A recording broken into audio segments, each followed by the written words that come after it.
What's up, you guys, and welcome back to the channel. So we have a lot to update you on this week because HP has been making a ton of progress with the fleet. Now first, you guys may notice that our garage is no longer filled with my Toyota 4Runner, and that's because HP finished it just a few days ago. In addition to the garage in the Toyota 4Runner, we also have our Hyundai Sonata behind me. Now this is one that we've been working on and off throughout the last couple of months, and it is this close to being ready to being relisted onto the Turo platform. So we ended up getting new wheels for the Hyundai.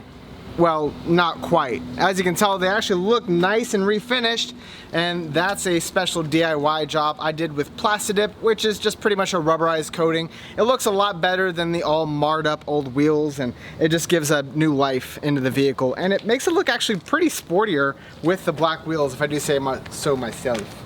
I like it. I think it looks really good. I'm super happy with how this turned out. It's not perfect, you know, it's still Plastidip and you can still see kind of the scratches here, but HP did a extremely good job on that. Absolutely. I used to do this a lot when I was younger, and it was pretty cool, but now it serves a purpose. It makes them look just that much better. And then lastly, you guys may notice the Maserati Ghibli behind me. Now this is here because we're going to be doing the service on it, or I guess HP is going to be arranging the service, and that one is going to hurt.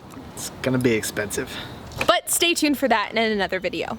But now that we have you guys up to speed on some of the different things that we've been addressing over the last couple of weeks, we feel really good about a lot of the cars that have made a ton of progress, and we're like this close to solving the major bottlenecking issue that we've had over the last couple of months. And I think the goal is, and I think you would agree, that we should be pretty much fully utilized within the next couple of weeks, which is big news. But one issue we need to talk about in this video is going to be our Honda Accord.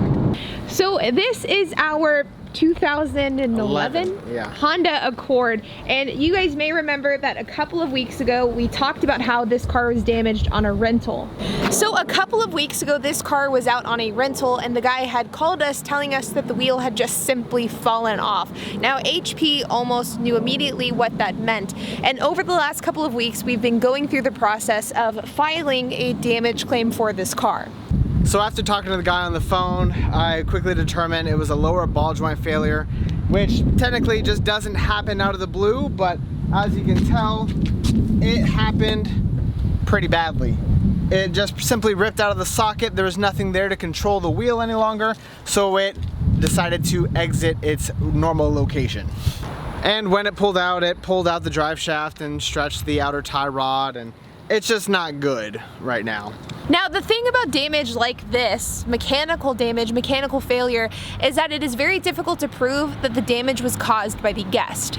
Now the question that Turo as well as the insurance company asks in the case of damage like this are things like, would this damage have occurred regardless of whether the guest was driving it, or if HP was driving it, or if myself was driving it? And the problem is that question is really difficult to answer. It's especially difficult to answer in our favor. And the problem with this type of failure is that unless it happens in a really obvious way, like an accident for example, it's really hard to determine how exactly it occurred. Now I believe that it actually happened on the rental, and it may have been caused from a pothole or hitting a curb. We can see some damage here, and even the shop that initially took a look at it for the insurance company also determined a failure like that doesn't happen randomly.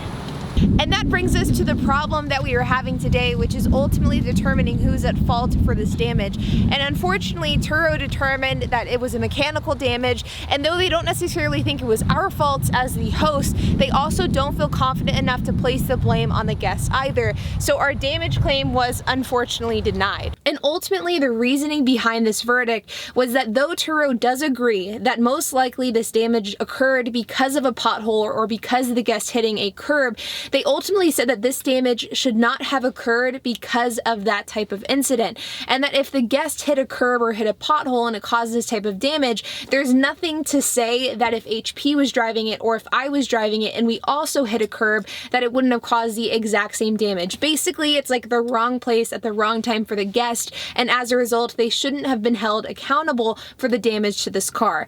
Now, of course, this is disappointing, but I'm not surprised by the verdict at all, and to be honest, I don't really blame them either. Now our plan for getting it fixed, the vehicle is not movable, which means I can't get it to the garage, I can't get it to another facility, so I have to get it at least rollable and then I can deal with it from there. So plan one is to jack it up, remove the wheel, take all the broken components off and replace some of those control arm and lower ball joints and upper ball joints on there to make sure that I can at least be able to steer the vehicle to a proper shop. And then the plan from there is we're going to be taking it to the same shop that did the evaluation on the car in the first place. Fortunately, it is literally a 30-second drive from where we store our cars, so that means HP doesn't have to get it super drivable. He just needs to be able to make it roll. And then from there, we'll be able to get the car fixed. Now the reason that we're taking it to a shop is because I don't feel confident in my abilities to replace the entire power steering rack, and the shop is going to be able to do that themselves. They're going to have it aligned because it does need alignment after this entire incident. All around, I want to make sure that it's safe for guests in the future.